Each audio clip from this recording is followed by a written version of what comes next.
Hai semuanya, perkenalkan nama saya Astrid Sine dengan NIM 2201140049. Saya berasal dari kelas A semester 6, program studi pendidikan guru sekolah dasar. Morfologi. Nah, dalam belajar bahasa, kita tidak hanya membaca dan menulis, tapi kita juga mengenal bagaimana kata itu terbentuk. Nah, morfologi adalah ilmu yang mempelajari bagaimana sebuah kata itu dibuat dan dibentuk dan berubah bentuk. Nah, dengan morfologi, kita bisa tahu bagaimana kata seperti main, contohnya itu main, bisa berubah menjadi bermain, mainan, atau memainkan, yang dimana memiliki arti yang berbeda-beda. Jadi morfologi itu membantu kita memahami bentuk kata dan arti dari kata-kata baru yang muncul karena ditambah bagian lain seperti awalan dan juga akhiran. Ini ada dasar-dasar morfologi. Nah, dasar-dasar morfologi ini ada dua. Yang pertama ada morfem. Nah, morfem ini adalah bagian terkecil dari kata yang punya arti. Jadi morfem itu seperti potongan kecil dari kata tapi tetap punya makna. Yang kedua ada kata. Nah, kata adalah satuan bahasa yang terdiri dari satu atau lebih huruf dan memiliki arti. Nah, kata ini digunakan untuk menyebut benda, orang, kegiatan, sifat, atau perasaan. Pembelajaran yang akan saya gunakan untuk mengajarkan materi morfologi, khususnya morfem, kepada anak sekolah dasar.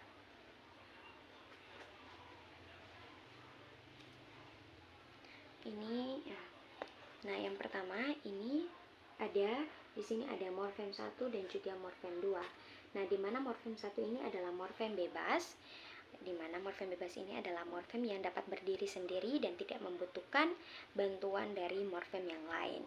Nah, sedangkan yang morfem 2 ini adalah morfem terikat, di mana morfem terikat ini adalah morfem yang membutuhkan bantuan dari morfem bebas untuk dia dapat berdiri. Jadi morfem 2 ini atau morfem terikat ini dia tidak bisa berdiri sendiri. Nah, contoh katanya ini seperti ada morfem satunya atau morfem bebasnya ini ada tulis ditambah dengan morfem 2 atau morfem terikatnya itu maka menjadi ditulis. Nah, sedangkan yang kedua juga sama, ini ada kata kerja ditambah dengan morfem terikat ber, maka menjadi bekerja.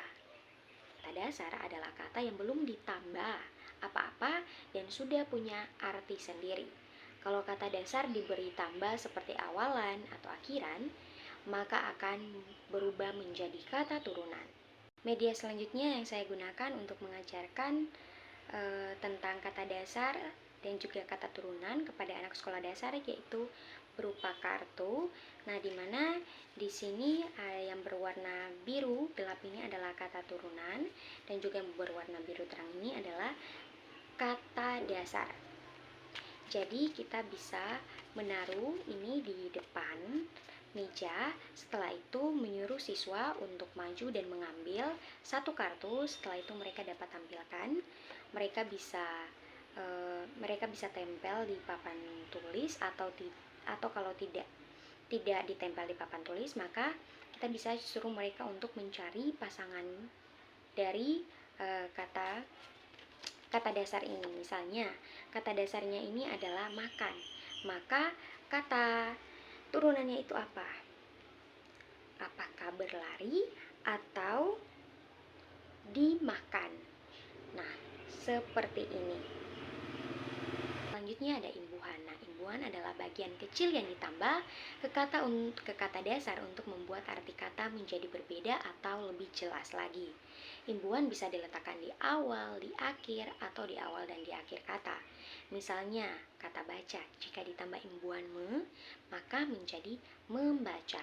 Artinya sedang melakukan kegiatan membaca. Jadi imbuhan membantu kita membuat kata-kata baru yang lebih lengkap dan juga bermakna. Awalan, bagian awalan yang ditaruh di depan kata. Contohnya itu seperti ber, men, dan di. Contohnya itu ber di kata berlari. Yang kedua itu ada akhiran, bagian yang ditaruh di akhir kata. Itu ada an, i, dan kan. Contohnya an di kata mainan. Sisipan, bagian yang diselipkan di tengah kata. Itu seperti L, M, dan R. Contohnya sisipan L pada kata telunjuk. Yang keempat, konfiks, gabungan awalan dan akhiran yang dipakai bersama. Contohnya itu ke dan an pada kata kebaikan. Ketika mengajarkan kepada anak SD terkait dengan imbuhan. Nah, dimana di sini saya membuat gerd huruf 10 kali 10. Nah, ini saya menggunakan kertas HVS. Nah, di sini saya buat kata-katanya. Nah, setelah itu kita bisa menyuruh anak SD untuk mencari imbuhan yang terdapat di dalam huruf-huruf ini yang dapat membentuk sebuah kata yang di dalamnya ada imbuhanmu atau yang lainnya. Nah, sepertinya contohnya ya di sini memasak. Nah, yang kedua ini ada berjalan, imbuhan ber. Kombinasi seperti itu, proses pembelajaran menjadi lebih variatif, menarik, dan juga sesuai dengan karakteristik belajar anak, khususnya di sekolah dasar.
Sisipan, bagian yang diselipkan di tengah kata. Itu seperti L, M, dan R. Contohnya sisipan L pada kata telunjuk. Yang keempat, konfiks, gabungan awalan dan akhiran yang dipakai bersama. Contohnya itu ke dan an pada kata kebaikan.